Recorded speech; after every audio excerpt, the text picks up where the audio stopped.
Magandang gabi po sa inyo lahat, mga kapatid. Tunay po na tayo ay muling pinagpapala ng ating Panginoon. At ngayon po ay narito tayo sa ating weekday Bible study. Tayo po ay magpuri muna sa ating pong Panginoon. Atin siyang bigyan ng papurit pagsamba. Why don't you say hallelujah, praise the Lord, and tell Him what you're thankful for tonight. Praise God. Praise God. Tayo po ay sumandaling manalangin muna, mga kapatid. Pinupuri ka namin, dakilang Diyos, sama namin makalangin sa pangalan ng aming Panginoong Kristo. Kami po ay tunay na napapakumbaba at lumalapit sa iyo po. Banal na harapan sa gabing ito, alam po namin, Panginoon, na ang salita ng buhay ay nasa iyo, Panginoon, at wala po kami ibang patutunguhan, Panginoon, to find the words of life. Hallelujah. Tonight, habang aming bubuksan ang aming pong puso at kaluluwa, Panginoon, mangusap ka sa amin pong pagkatao, Panginoon, that we might know your good and perfect, acceptable will. Hallelujah, in our lives. We love you and we thank you. In Jesus' name. Praise God. There's power in the name of Jesus. Amen. Why don't we sing that name today? Hallelujah. Whatever you're struggling against, whatever you're fighting against in your life right now, let's bring it to the Lord. Hallelujah. And tell that problem, tell that issue, in Jesus' name, I can overcome. Hallelujah.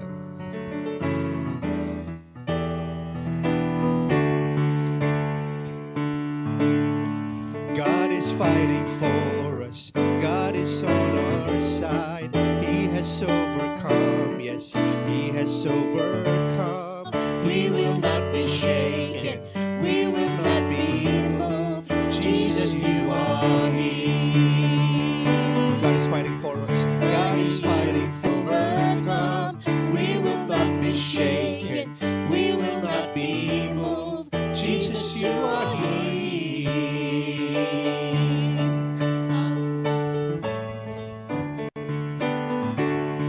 Carrying our burdens, covering our shame. He has overcome, yes, He has overcome. We will not be shaken. We will not be moved. Jesus, you are here. I will live. I will live. I will not die. The resurrection power of Christ alive in me, and I am free in Jesus' name. I will live and not die, 'cause I will live. I will not die. I will declare and lift you high. Christ revealed, and I am healed in Jesus' name. One more time. I will live and I will die.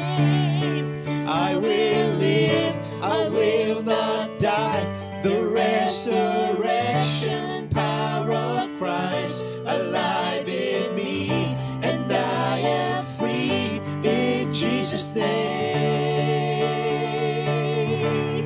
I will live. I will not die.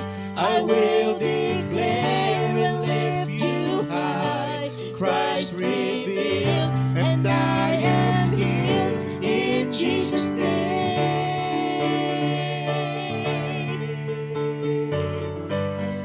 Hallelujah. I'm healed in Jesus. For the last time, I will live and I will not die.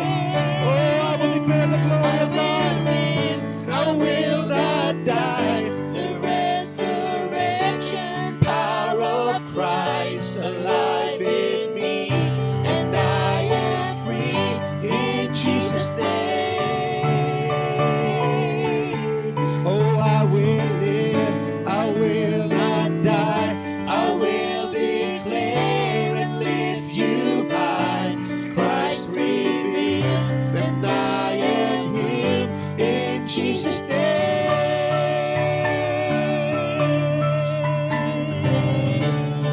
Hallelujah.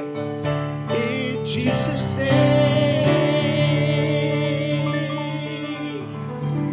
Yes, Hallelujah. Jesus. Praise God. Thank you, Lord. We have power through your name. Thank you, Jesus. Thank you, Jesus. Praise God. Pwede mo bang iwagayawa yung kamay ngayon sa Panginoon? Amen. As a sign that you agree that we are victorious tonight in the name of our Lord Jesus Christ. Thank you, Lord. Thank you, Lord. Amen. And with that, tayo po ay makinig na salita ng Panginoon. Bibigay sa atin ang kapangyarihan upang gawin ang kalooban ng Diyos. Kapangyarihan upang ipamuhay ang kabanalan at ang katuwiran ng ating pong Panginoon. At higit po sa lahat, kapangyarihan upang mabuhay po tayo mga kapatid ng walang takot, walang pangamba. Haharapin po natin ang ating pong kinabukasan ng meron pong taos pusong pagtitiwala na ang Diyos ay gagawin mabuti ang lahat ng bagay para po sa mga tunay na nagmamahal sa Kanya. Nagpalain ka ng Panginoon as you listen to the word of the Lord tonight.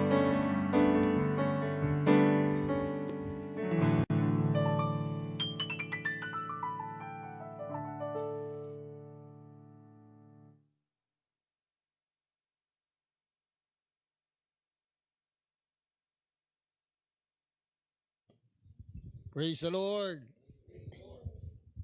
Good evening po para sa bawat isa. Purihin ang Diyos sa Kanya pong kabutihan sa ating lahat. Salamat na tayo po ay binibigyan ng patuloy ng buhay. Malulusog tayo, malalaya at masisigla. Mayroon tayong kagalakan at kapangyarihan sa pamagitan po ng ating Panginoon Kristo. Hallelujah. Taas natin ating mga kamay, tayo manalangin sa ating Diyos. O aming Diyos at Amang sumasalangit na mapagpala sa lahat, marami pong salamat muli ngayong gabi na kami po ay yung pinintulutang magkatipon na muli upang ikaw ay amin pong pag-alayan ng aming mga sariling katauhan at ang aming katampatang pagsamba ay amin pong maihandog sa iyo ngayong gabi, Panginoon, at amin kang itataas at amin pong sambahin ka sa ganap na espiritu at katotohanan ngayon. At ang lahat ng pasasalamat, Panginoon, at ang pagpupuri ay sa iyo lamang po namin ibinibigay. Lord God, amin pong inhiling ang iyong mayamang basbas at pagpapala para po sa bawat isa, maging sa kanila, Panginoon, na patuloy na nakikiisa at nakikisama po sa gawain ito upang ikaw, O Diyos, ay amin pong papurihan at ikaw ay palugdan. Lord God, ito pong aming samot dalangin in the name of the Lord Jesus Christ. Amen. Praise the Lord. Hallelujah. Kapatid, gusto kong batiin ka ng isang mainit na pagbati. Yung bang pagbati ng isang kapatid sa Panginoon na totoong nagmamahal. Damang-dama ko na dahil nandyan ka, mahal mo ang Diyos. Indeed, feel natin sa ating puso na ito ay paglilingkod ng tapat sa Panginoon. Hindi natin ito ginagawa for a show. We don't do this for a show. We don't do this for anything else, mga kapatid ko. Rather, we do this in the name of the Lord, sapagkat this is worship to God. Magpapatuloy po tayo sa pag-aral sa salita ng Diyos at atin pong pag-aralan itong how does man make himself equal with God? Pwede ba na ang tao ay gagawin niya ang kanyang sarili na katulad at pantay sa Diyos? Hindi po ba? Sapagkat may mga katuruan po, lalo sa college, university, sinasabi po, believe in yourself. Oo. Kasabihan doon, there's nothing that you can think of that you cannot do. Sabi nila. Sapagkat very powerful daw po ang mind. Of course, mga kapatid, very powerful po ang mind ng tao, but still, we have to take note na mayroon pong higit kaysa sa atin na siya pong lumikha sa atin. So, with this question, how does man make himself equal with God? Titingnan po natin kung ano ang ginagawa ng tao para siya ay makikipantay sa Diyos. Warning lang. Warning, sa 1 Corinthians 8:5, Sinasabi po dyan, for though there be that are called gods, whether in heaven or in earth, as there be gods many and lords many. So marami po mga tinatawag na gods. No? Sa Egypt, yung kanilang Pharaoh nung araw ay tinatawag nilang God. Di ba? God is small letter. No? So, atin pong pag-uusapan masinsinan ito because nowadays, hindi magkamayaw ang tao sa kung ano ang gusto nilang gawin. Pero take note na life is a very dangerous game to play. Hindi tayo dapat makipaglaro. Dapat mga kapatid, atin pong ingatan ang ating sarili na makalakad po tayo alinsunod po sa pamantayan ng Diyos or else laglag ka. Higit pa sa naglalakad ka sa isang matarik na bangin, madulas na bangin, kinakailangan mga kapatid, hawakan ka ng Panginoon Kristo sa kanyang kanang kamay at magpahawak ka mga kapatid sa kapangyarihan po ng Espiritu Santo. Sabi nga ng Bible mga kapatid sa Proverbs chapter 3 verse 5, trust in the Lord with all your heart and lean not on your own understanding. Praise the Lord. Yes, makapangyarihan po ang ating mind. Makakaisip tayo ng lahat ng pwedeng maisip natin, pero ang Diyos pa rin mga kapatid, ang tunay na makapangyarihan sa lahat. Praise the Lord. So 6, but to us there is but one God, the Father, of whom are all things, and we in Him, and one Lord, our Lord Jesus Christ, by whom are all things, and we by Him. Sa atin daw mga kapatid, meron lang isang Diyos, ang Ama. Nasa Kanya ang lahat ng mga bagay at tayo ay nasa Kanya. Iisang Panginoong Hesukristo na sa Kanya ang lahat ng mga bagay at tayo ay nasa Kanya. Say praise the Lord. Sa Genesis chapter 3 verse 1, now the serpent was more subtle than any beast of the field, which the Lord God hath made. And he said unto the woman, yeah, has God said, you shall not eat of every tree of the garden? Niligaw niya mga kapatid. He deceived and he perverted the words of the Lord. No? Gumawa siya ng twist at gumawa siya ng kaunting lihis na halos hindi mahalata. The commandment of the Lord said, thou shalt not eat of the tree of the knowledge of good and evil. God did not say that you cannot eat of every tree of the garden. But the serpent said to Eve, yeah, has God said? Diba? Parang the serpent instilled some doubts in the mind of the woman, Eve. Ang sabi niya, ye shall not eat of every tree of the garden. Tanong yun eh. Di ba pag tinatanong ka, nasa challenge ka? No? So mga kapatid, sumagot ang babae, sabi niya sa ahas, we may eat of the fruit of the trees of the garden. Alam ng babae, di ba? Alam. The woman tried to reason out. The problem with Eve, sapagkat in-entertain niya. Kaya kinakailangan pag nalaman mo mga kapatid na ahas, huwag mo nang alagaan. Huwag mo nang i-entertain. Alam mo ng ahas, kinausap mo pa eh. Ang iba nag-alaga ng ahas. Eh, ang story ng ahas, when the snake was still small, itinatabi niya sa pagtulog. Pero nang lumaki, sawa pala mga kapatid, lumingkis ito sa kanya at nasarapan siya kasi mukhang pagmamahal. Yun pala, sinusukat na ng sawa kung kaya na siyang lamunin. Nung natulog siya, inuna yung ulo paglamon, hindi na siya makahinga, nalamon siya mga kapatid. Patay siya.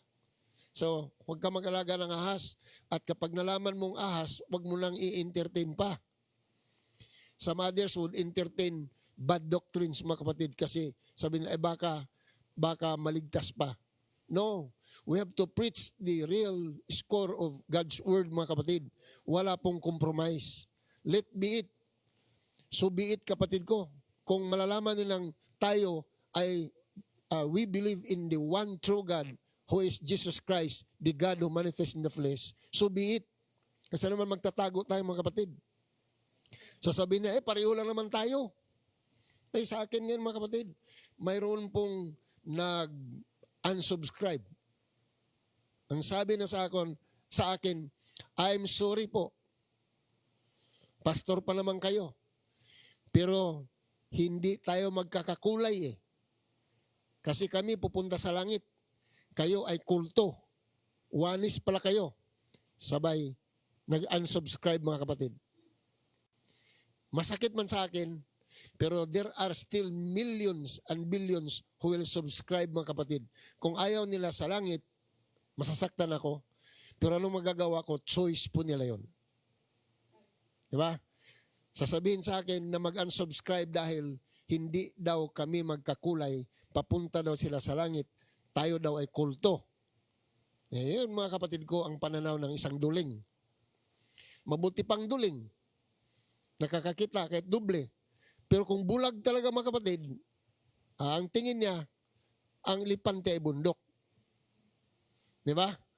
So, and the woman said unto the serpent, we may eat of the fruit of the trees of the garden. But of the fruit of the tree which is in the midst of the garden, God has said, you shall not eat of it, neither shall ye touch it, lest ye die. Ito naman, mga kapatid, ang babae naman ay hindi talaga niya memoryado ang utos ng Diyos. Dinagdagan niya eh. May sinasabi ba ang Diyos na huwag mong hipuin? Sinabi ng Diyos noon eh. Pwede mo siguro hipuin kasi di naman sinasabing huwag mong hipuin. Sabi niya, you shall not eat of it, di ba? Huwag kayong kumain niyaon. Dahil sa oras, sinabi bang Panginoon, sa oras na inyong hipuin, mamamatay kayo? Wala. May sinasabi bang sa oras na inyong tingnan, mamamatay kayo? Wala rin. Ang sinabi doon, sa oras na inyong kakainin, walang pagsalang kayo ay mamamatay. Yan po ang utos. Dinagdagan ng babae. Ibig sabihin, haphazard yung kanyang kaalaman. So tayo, kailangan maghasa ng ating kaalaman sa Bible, mga kapatid. Siguraduhin mo na yung sinasabi mo ay tamang-tama at lapat po sa pagkakasabi ng Biblia. Mayroon daw Trinity sa Bible. Sabi ko, saan? May mababasa kang Trinity sa Bible? Mayroon. Nung hindi makita, kami lang nakakakita noon. Ay, naku, mambira. Sila lang nakakita, mga kapatid. I-google mo nga sa Bible kung mayroong salitang Trinity. Banal yung Trinity, Holy Trinity. Siguro, yun ang mga paniwala, mga kapatid. Sa amin po, mayroon pong naniniwala na yun pong batong puti, tirahan po ng mga maligno. Diba? Bakit? Kasi pag kinikis-kis mo yung batong puti, nakakagawa man ng apoy. So, ang paniwala ng mga lumang mga nilalang, mga tao, ang apoy ay Diyos na. Wala tayong magagawa, mga kapatid, kung sa panahon na ng siyensya at technology, mga kapatid, patuloy pa rin sila na gumagawa ng kanila pong paniniwala. Sabi dito, you shall not eat of it, lest ye die. Sabi ng babae, huwag daw kayong kumain noon, kahit hipuin nyo man lang, baka kayo mamamatay. Hindi ganoon ang utos ng Diyos eh. Hindi natin mababasa na sinasabing huwag hipuin. Sa 4, And the serpent said unto the woman, Ye shall not surely die. Ba, no? Ganda, no? Kasi sabi ng Diyos, sigurado silang mamamatay, pero sabi ni serpent, hindi naman talaga kayo mamamatay. Oh. So, nilagyan niya mga kapatid, kanya pong tinaniman ng doubt, pag-alinlangan yung isip ng babae. No? Sabi niya, For God does know that in the day you eat thereof, then your eyes shall be opened, and ye shall be as gods, knowing good and evil. Ano po mga kapatid ang ipinangtukso ng demonyo mga kapatid sa babae? Tinukso niya na magiging bukas ang inyong mga mata at malalaman nyo na ang mabuti at ang masama. No. So, ang palagay nila mga kapatid, ang pagiging Diyos, yun lang pagkakaalam kung alin ang mabuti at alin ang masama. Eh kung sasabihin ko sa iyo na ang pagiging Diyos ay ang buhay na walang hanggan. Oh, ang Diyos, ang buhay na walang hanggan. Kahit malaman mo pa ang mabuti at ang masama, pero yayaman ka, di ba? Ilan na bang mayaman mga kapatid na namatay nito lang 2020?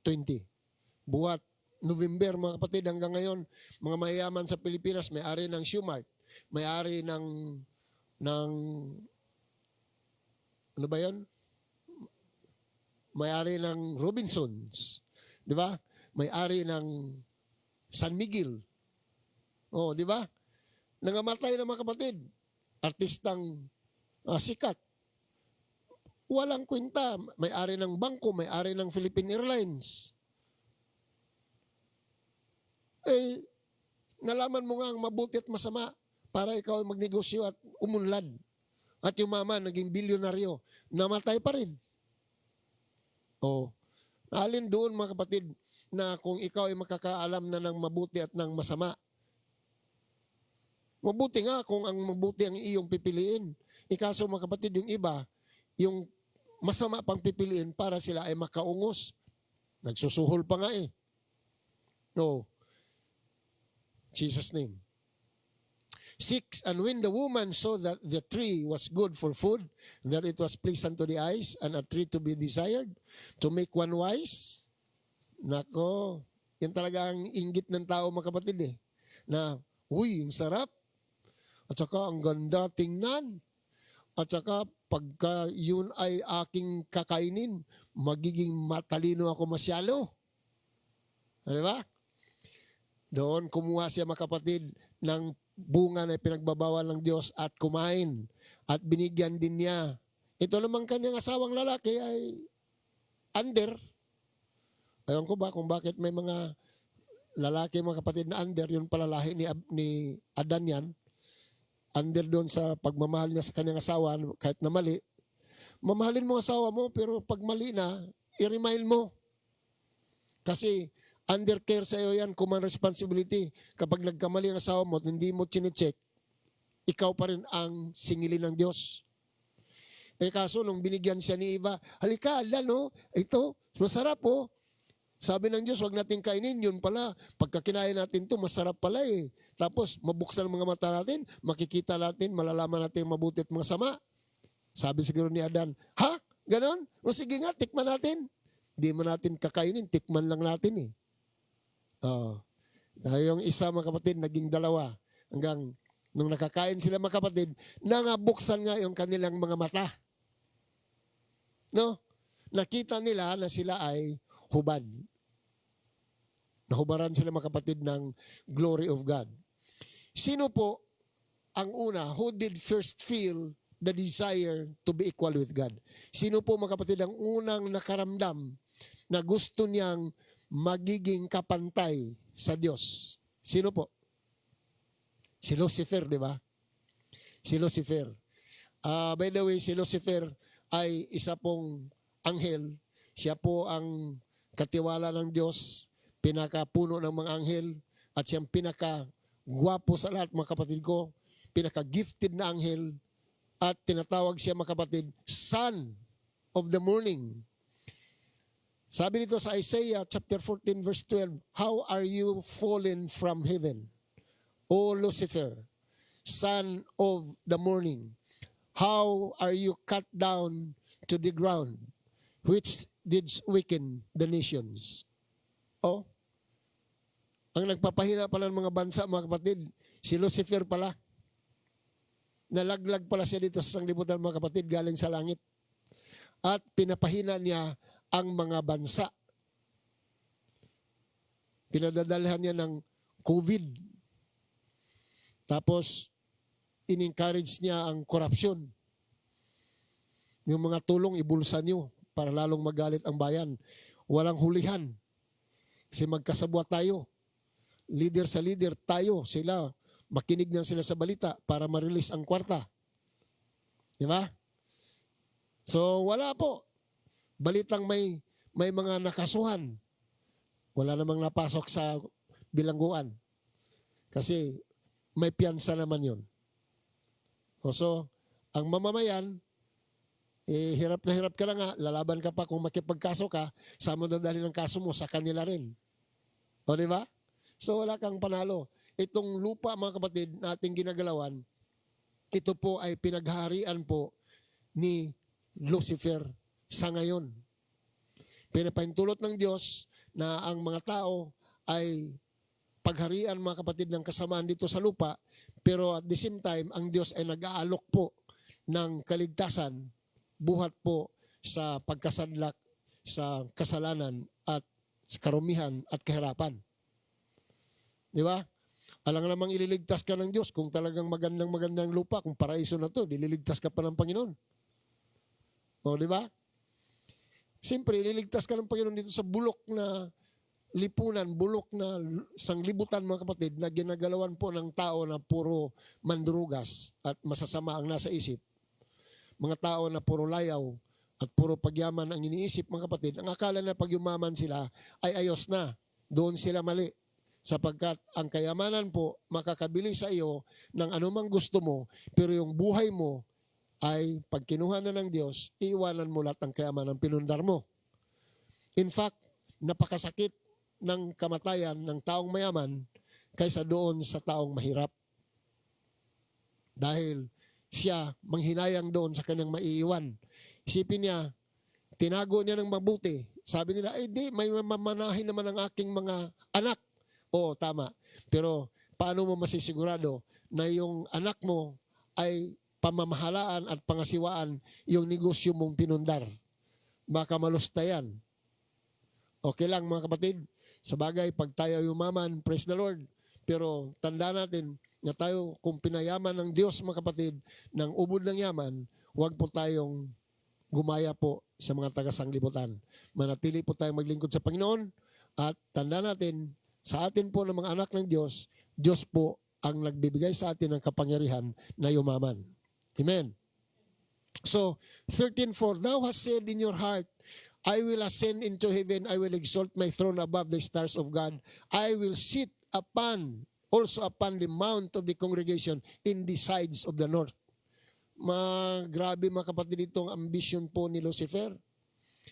Sabi niya sa kanyang puso na ako ay aakyat din sa langit at itataas ko ang aking trono higit sa mga bituin ng Diyos. Grabe, ano? At ako'y uupo sa bundok ng kongregasyon. Doon po in the sides of the north. Alam mo, yung bundok ng Sion, mga kapatid. Mount Zion po ang tinutukoy dyan. Okay. So, sino ang unang nakaramdam, mga kapatid, ng tawag doon? Pag-iimbot na yun. Nag-iimbutan niya na yung pagiging Diyos, mga kapatid. Kinakaingitan na tinambisyon na ang Diyos ay kanyang papantayan. Ang unang nakaramdam ng ganyang desire, mga kapatid ko, ay si Lucifer mismo, na siyang naging Satanas. 14, I will ascend above the heights of the clouds. I will be like the Most High. Grabe kapatid. Sabi niya, siya daw po ay aakyat doon sa mga pinakamataas mga kapatid, higit sa mga alapaap. At siya po ay magiging katulad sa Diyos na kataas-taasan. Oh. So, parehong desire, di ba? Yet thou shalt be brought down to hell, to the sides of the pit. Siya ay ibinagsak mga kapatid doon sa impyerno at doon sa tabi po ng hukay. Okay. Mayroon pong pagkakatulad mga kapatid, the parallel or analogy between Lucifer and Adam and Eve. Mayroon pong pagkakatulad. No, tingnan mo. Si Lucifer nalaglag mula sa langit. 'Di ba? Nilaglag sila ng pinalayasan ng Diyos sa langit mo, tinanggal siya sa kanyang pwesto. Si Adam and Eve naman, expulsion, ibig sabihin, pinalaya sila, pinaalis sila ng Panginoon doon sa garden o paraiso, sa garden ng Eden. May anghel mga kapatid na nagdala po ng espada na mayroong apoy. At Adam and Eve were driven out from the garden. Di ba magkatulad? Ang tao pala na nag-ambisyon na pumantay sa Diyos ay palalayasin ng Panginoon buhat doon sa tahanan ng Panginoon. Doon sa magandang kalagayan kapatid. Kaya ang tao dito sa lupa naghari-harian na tuloy. Napalayas na nga sa garden ng Eden, gusto pang pagharian mga kapatid yung basurahan. Itong sanglibutan mga kapatid ay parang naging basura na tuloy, tapunan po ng mga maruming bagay ng mga tao. Oh. At imbis na ibigin nila ang Diyos na may gawa, iniibig nila yung mga gawa, pero hindi nila iniibig yung gumawa. Grabe, ano? How did man commit the same mistake like what Lucifer did? Paano daw mga kapatid, ang tao gumawa ng kamalian tulad ng ginawa ni Lucifer? Alin bang mali na ginawa ni Lucifer? Di ba ang gusto niyang pantayan ng Diyos? Ang tao rin mga kapatid, gusto rin pumantay sa Diyos kasi gusto mo niyang magiging wise siya na malalaman doon niya ang mabuti at masama para siyang magdidesisyon. Yun lang yun eh. Gusto ng tao na siyang magdesisyon.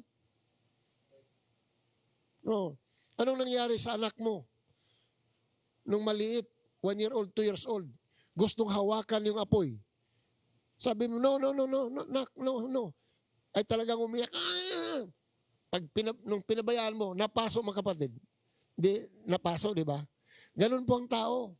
Ang Diyos nagsasabi kasi gasino na yung utak natin, gasino na yung ating kapangyarihan, ang ating wisdom, ating kakayanan. Ito na lang eh. Ang Diyos magsalita, nangyayari. Tama yan. Hindi nga makita ng telescope na pinakamagandang telescope, pinaka-advanced na telescope ng tao na nagawa. Di nga niya makita mga kapatid yung langit kaya teleskopihon niya yon. Di ba? Tapos ngayon gusto mong pumantay sa Diyos.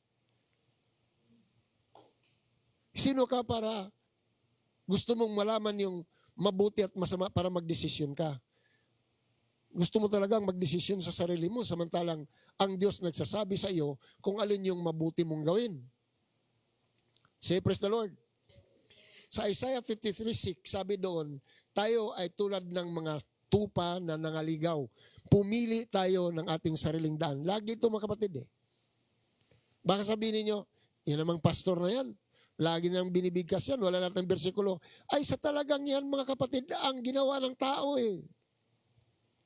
Aber, bigyan mo ako ng ibang kasalanan ng tao na nagpahiwalay sa kanila sa Diyos. Pastor, pagpatay. Yung pagpatay, resulta na lang yan nun sa original na ginawa nilang kasalanan. Ang kasalanan nila ay disobedience sa Panginoon. Yung pagsuway doon sa pinag-utos ng Diyos sa simpleng-simple. Ang sabi ng Diyos, huwag. Sinabi ng Diyos, huwag kang kumain. Kaso, kinain talaga sa katigasan ng ulo eh. So yan, pumili nga ang tao ng kanyang sariling daan. Kaya napahamak. Praise the Lord. Why is it sin to ambition to be equal with God? Bakit po kasalanan na mag-ambisyon, mga kapatid, na magiging kapantay ng Diyos? Di ba? Ang maging kapantay ng Diyos, iba kaysa naman yung iyong gustuhin na mahalin ng Diyos. Total naman ang lahat ng pag-ari ng Panginoon, kapag mahal mo siya, sa iyo na rin yan kasi bibigyan ng Panginoon sa iyo. Bakit ba talaga ng tao gustong angkinin ang lahat, mga kapatid? Sinubukan ko, mga kapatid, na inumin po yung isang jug ng tubig. Kasi uhaw na uhaw ako. Sino sa inyo itong nauhaw na? Yung uhaw na uhaw talaga na pwede mong laklakin yung buong karagatan. Di ba? Feeling mo lang yun, di ba? At nung sinubukan mo ng laklakin, inumin yung isang buong jug ng tubig, anong nangyari? Naubos mo ba? Hindi. Sino sa inyo itong nagutom na? Yung talagang gutom na sabi, I am hungry. I can eat a horse. Pwede na rin yung kainin yung kabayo. O sige, pakainin ka. Anong nangyari sa'yo nung nakakain ka? Lumaki na yung tiyan mo. Dighay-dighay ka na. Gusto mo pa? Kaya mo pa? Kung bakit gusto ng tao talaga, mga kapatid, ng sobra-sobra. Kasi may desire po ang tao, mga kapatid. Naisip niya, kapag mayroon na akong sobra, hindi na ako magtatrabaho. Mali. Kapag ikaw ay mayroon ng sobra-sobrang kayamanan, lalo kang hindi makatulog. Trabaho ka ng trabaho. Sabihin natin, praise the Lord. So bakit kasalanan, mga kapatid, mag-ambisyon na magiging kapantay ng Diyos? Sagot, because God would not give His glory to another. Sapagkat ang Diyos, hindi niya, mga kapatid, gustong ibigay ang kaluwalhatian sa sinuman. Sabi ng iba, grabe pala ang Diyos. Masama daw pala ang Diyos kasi siloso daw. Masyado daw sakim. Hindi sa sakim yun. Kasi kung ikaw, halimbawa, ang hahawak ng ganyan, ang glory ng Panginoon, sinubukan na yan sa kwento, mga kapatid eh. Sige, kwento natin ulit. Mayroon daw tao na sabi niya, Panginoon, mabuti ka pa, ikaw ang Diyos eh. Sabi daw ng Diyos sa kanya, o sige, subukan mong maging Diyos. So palit tayo. So yung tao sabi, yehey, Diyos na ako. So nagsimula, mga kapatid, sa Mindanao. Prayer ng taga Mindanao. Prayer ng taga Mindanao ay sana bumuti ng Mindanao, tapos magkasundo na sana yung Muslim at Kristiyano, tapos yung mga NPA ay sana matupad na yung kanilang pangarap. Ang pamahalaan naman may prayer na sana sumuko na yung mga NPA. Ang mga NPA naman sabi, sana maagaw na namin yung mga pag-aari ng pamahalaan. Tapos, yung mga hospital, nag-pray. Tapos, sumabay mga kapatid yung taga Visayas. Ang prayer ng taga Visayas na sana yung mga nasalanta ng Yolanda, tagal-tagal na noon, hanggang ngayon, hindi pa rin na natatanggap yung tulong. Prayer, di ba? Grabe, binagyo na sila. And then, natamaan pa sila ng COVID. Lockdown sila. Tapos, sumabay mga kapatid, ang norte sa Luzon. Sabi ng taga Luzon, DJ Tibanger. Sabi ng ganun. Apo, DJ Tibanger. Sabi ng tao na naging Diyos, ano ba yung bangir? Di ba? Kasi hindi naman si Ilocano eh. Sabi niya, may nagpe-pray ng umiiyak, may tumatawa, mayroong nag-away. Sabi niya, ang hirap pala maging Diyos. Sabi niya, ayaw mo na maging Diyos? Ayaw ko na po, Panginoon, sauli ko na sa iyo. Kung ikaw ay makikipantay sa Diyos, mga kapatid ko, masisira utak mo. Alam mo bakit? Hindi ka ginawa ng Diyos para maging Diyos. Ginawa ka ng Diyos para maging anak ng Diyos. Amen. Amen po. Okay, mga kapatid. So, because God would not give His glory to another, hindi ng Diyos gustong ibigay ang kaluwalhatian doon sa iba. Kasi great glory, great responsibility. Greater glory, greater responsibility, greatest glory, greatest responsibility. Eh yun nga lang sa buhay mo, hindi ka na responsible eh. No. Ang Diyos hindi natutulog. Ikaw, anong mayroon sa hindi ka matutulog? O, di ba? O, so kapatid, paano ka maging Diyos? Tao ka lang. Isaiah 42:8, I am the Lord. That is my name, ang sabi ng Panginoon. My glory will I not give to another. Hindi niya talaga bibigyan mga kapatid ng kanyang kalatian sa kahit sino man. Neither my praise to graven images. Ayun. What really was the sin of man? Ano talaga mga kapatid ang kasalanan ng tao? Ano?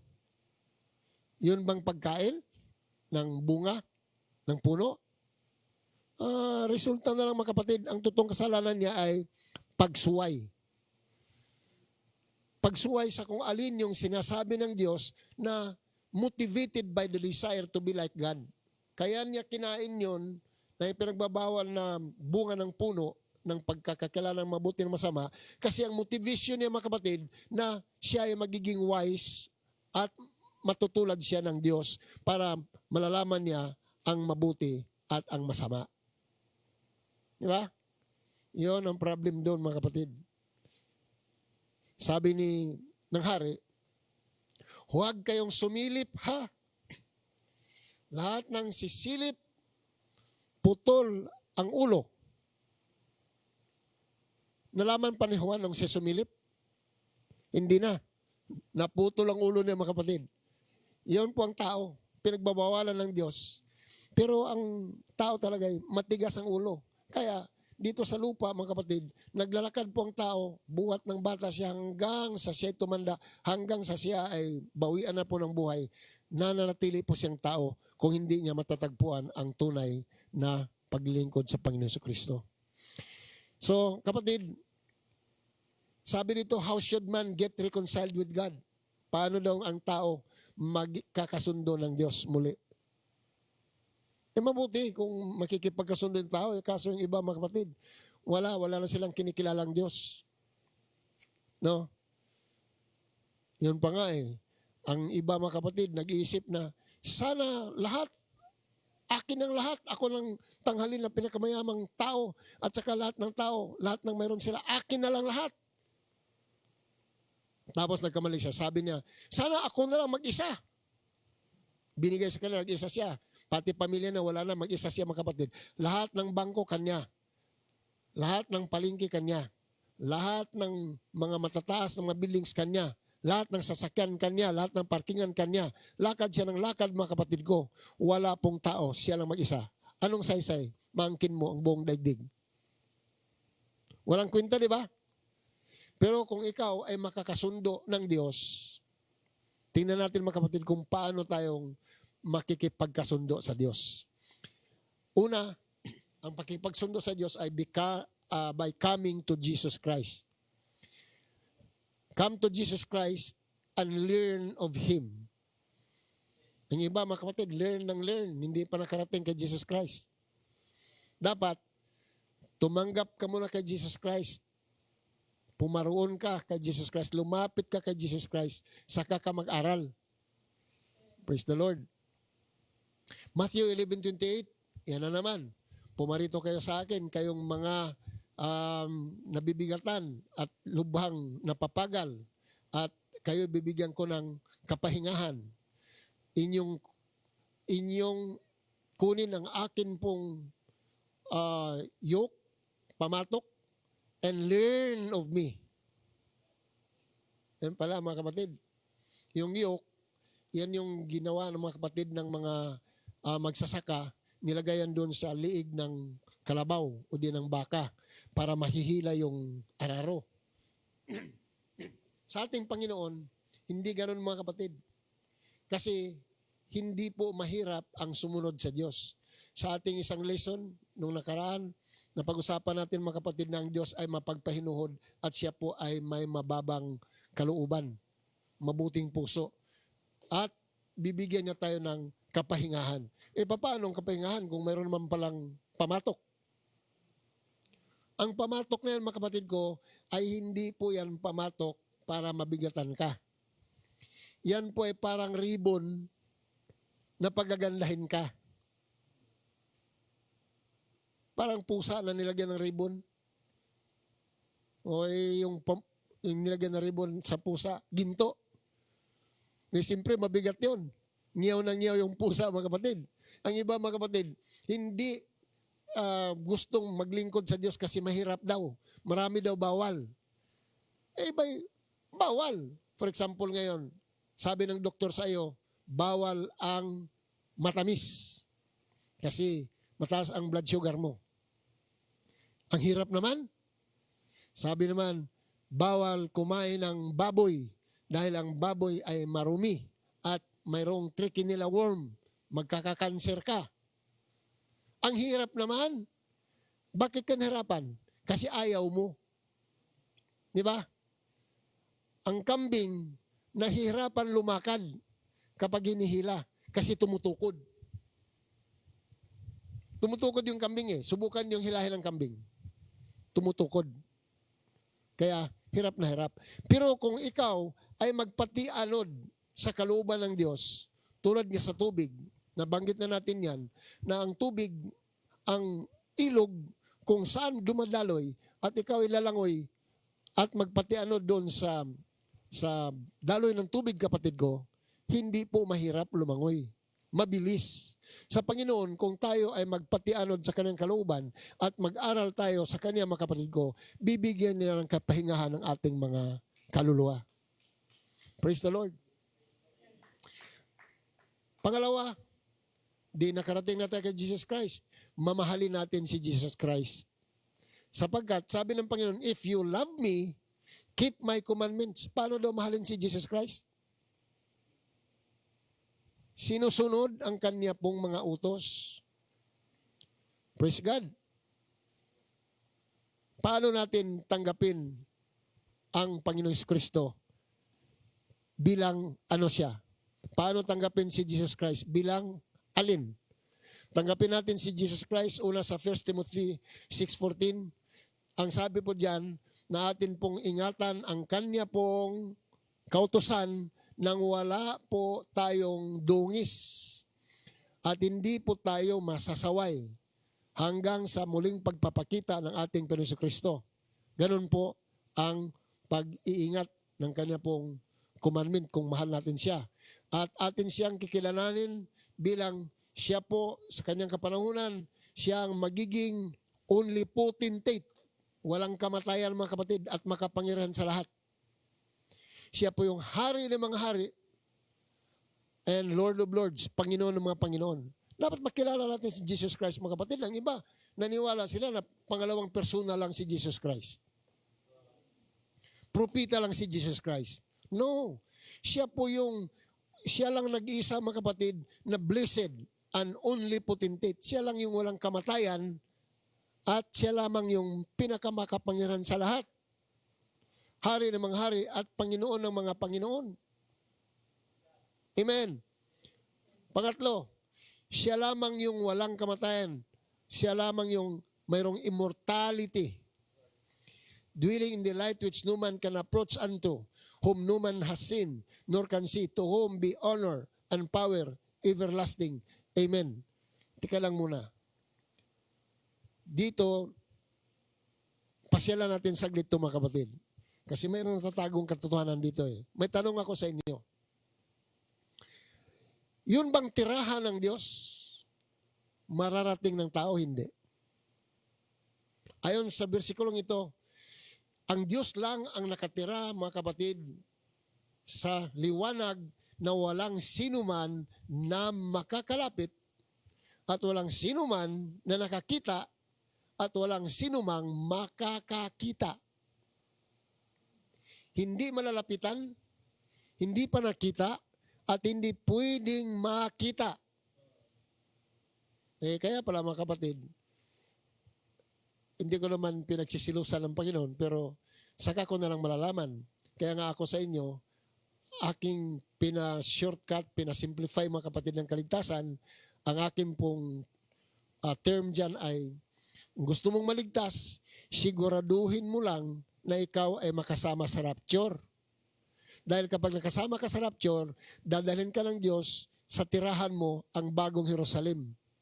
Kasi masyadong malalim eh. Yung mga Bible scholars, mga kapatid, tumanda lang sila, hindi pa nila matarok yan. Kung bakit daw hindi pwedeng pumunta ang tao doon sa tirahan ng Diyos? Kasi nakalagay, mga kapatid, sa Bible, ang tirahan ng Diyos, mga kapatid, ay yung everlasting, di ba? Doon yung immortal siya eh. Siya lang yung nakatira, mga kapatid, sa walang hanggan. Bakit talaga ng tao gustong alamin? Tulad ba yan sa milyonaryo, bilyonaryo sa lupa, mga kapatid, na inaalam talaga ang 10 mga milyonaryo sa YouTube. At talagang inaalam eh. Sino ang 10 na pinakamayaman sa buong daigdig? Gustong alamin talaga, mga kapatid, hindi natin kayang iliripin ng ating puso, ng ating isipan yung kapangyarihan ng Diyos. At saka yung tirahan ng Diyos, huwag na nating pag-imbutan pang puntahan, mga kapatid, sapagkat kung gusto ng Diyos na mapuntahan natin yan, saka na pag ikaw ay na-rapture na, ito nga lang eh. Ang qualification pa nga lang, mga kapatid, kailangan makasama tayo sa rapture. Tapos, nag-iisip ka na. Sama ka muna sa rapture. Kapag nakasama ka sa rapture, titira ka sa bagong Jerusalem. Ang sabi ng Panginoon, we shall be like Him. So kung we shall be like Him, saka natin malalaman, mga kapatid, kung ano po ang sasabihin ng Panginoon sa atin. Kung sabihin niyang, sige, pumunta ka sa kahit anumang planeta na gusto mo. Kasi ngayon, mga kapatid, yung tao gustong puntahan yung mga planeta, di ba? Talagang namumulubi ang Amerika. Simula ng pagkakautang ng Amerika ng malaki, mga trillion dollars, mga kapatid, dahil gusto nilang tuklasin, i-discover, mga kapatid, yung mga planeta. Una, yung buwan. Naglaban sila, nakarating daw sila ng buwan, mga kapatid. Ayaw ko kung talaga nakarating sa buwan. Kasi wala naman ako noon. Pero sabi nila, nakarating sila sa buwan, mga kapatid. Nakarating sa buwan, 1968 pa. Wala pa namang internet noon. Saka, ewan ko ang television noon, mga kapatid, masyado pang, hindi ko na dapat siguro itakil yung mga pangyari nung past, mga kapatid. Kasi that's 52 years ago. No? Ang iba sa inyo, hindi pa pinanganak noon. 52 years ago, nung ang Amerika daw ay nakaakyat sa langit, sa buwan. Pagkatapos, mga kapatid, hanggang ngayon, pinagdidebatihan pa na lumabas sa YouTube na sabi ng iba, hindi naman pala totoo. Mayroon lang somewhere na doon naglanding. Awan ko, mga kapatid. Sabihin natin, sapat na sa akin, Panginoon, na makilala kita. So, mga kapatid, charge them that are rich in this world, that they be not high-minded nor trust in uncertain riches, but in the living God who giveth us richly all things to enjoy. At hindi pong sabihin, mga kapatid, sa mga mayayaman, kung mayroong mayaman po ngayon na nakikinig, pinasasabi ng Diyos po sa iyo, sirs, at saka madam, na huwag kayong magiging mataas ang iniisip, high-minded. At huwag kayong manalig dyan sa inyo pong walang kasiguraduhang kayamanan. Malugi lang kasi negosyo, magkasakit lang kayo, manakaw lang sa inyo yan. Wala na, di ba? So, huwag kayong magtitiwala masyado dyan. Ingatan nyo lang yan, pero magtiwala kayo talaga sa Diyos na buhay, na siyang nagbibigay sa atin ng kayamanan sa lahat ng mga bagay na atin pong i-enjoy. Okay, ang sabi po na kayong mga mayayaman, gumawa kayo ng mabuti, kayo ay magpakayaman sa mabuting gawa, at kayo ay ready to distribute, umambag kayo. Pwede kayong tumulong sa gawain ng Panginoon. Hindi masama kung kayo ay tutulong dito sa Holy Church of Jesus Christ. Welcome po ang inyong tulong. Pero hindi ko po inuutos at hindi po namin inaasa, mga kapatid, na kami ay inyong tulungan. Tumulong kayo sa gusto inyong tulungan. Pero kung hipuin kayo ng Diyos na dito tumulong sa gawain ng Panginoon sa Holy Church of Jesus Christ, as simple as we are, very much welcome kayo, mga kapatid, at pasasalamatan po namin yung inyong itutulong sa ngalan po ng Panginoon.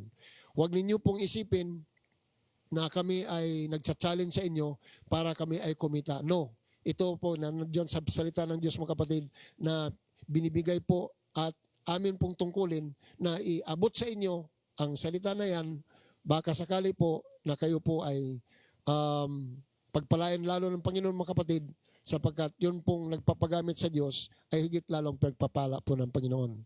Praise the Lord. Okay. Sa 19, laying up in store for themselves a good foundation against the time to come, that they may lay hold on eternal life.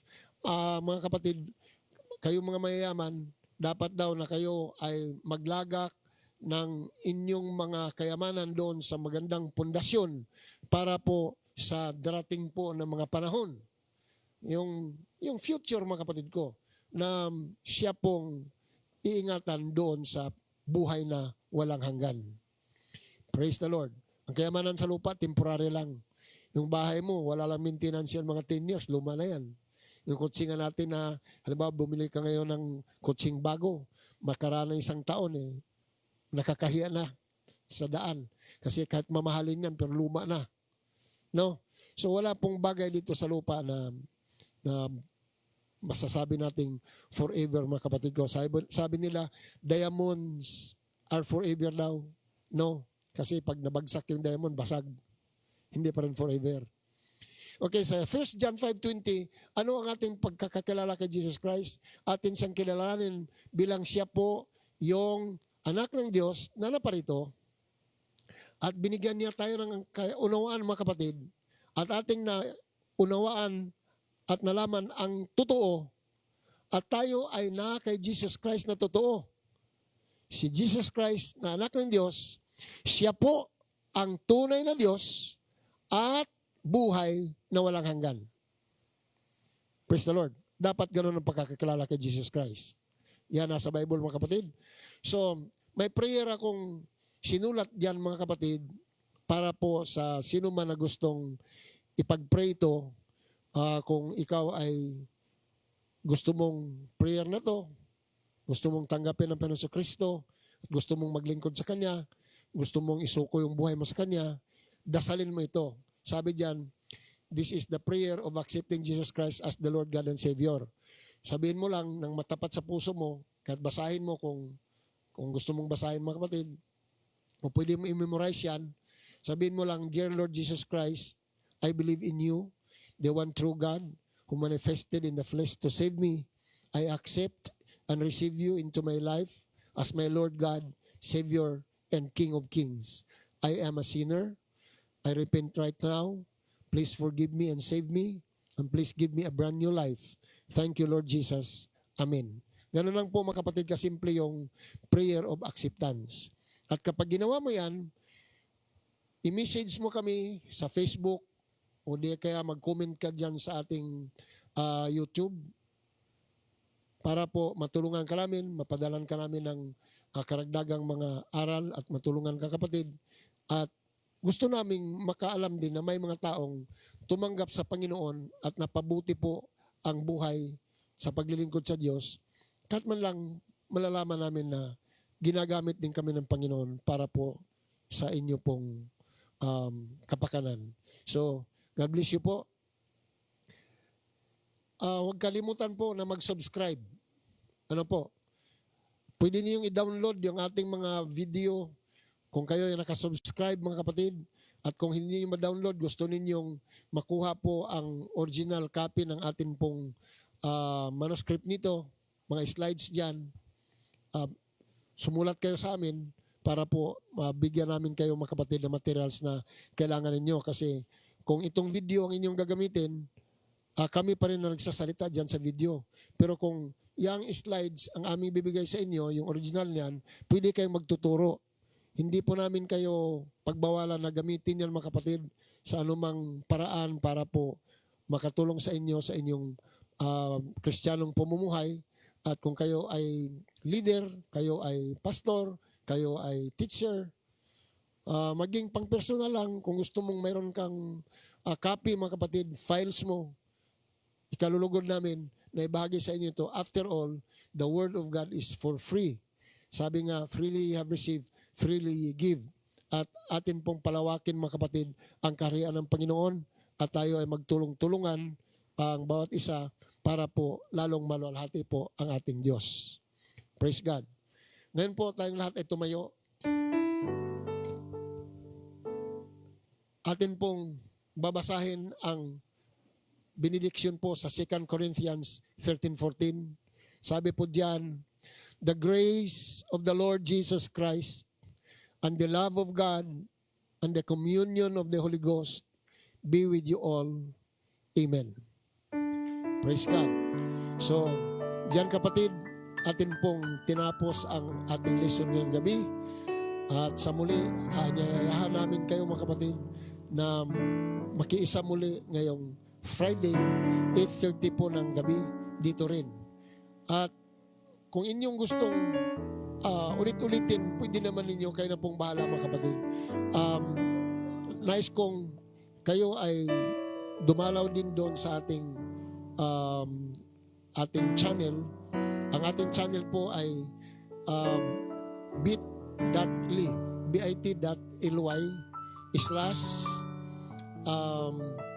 God's Will.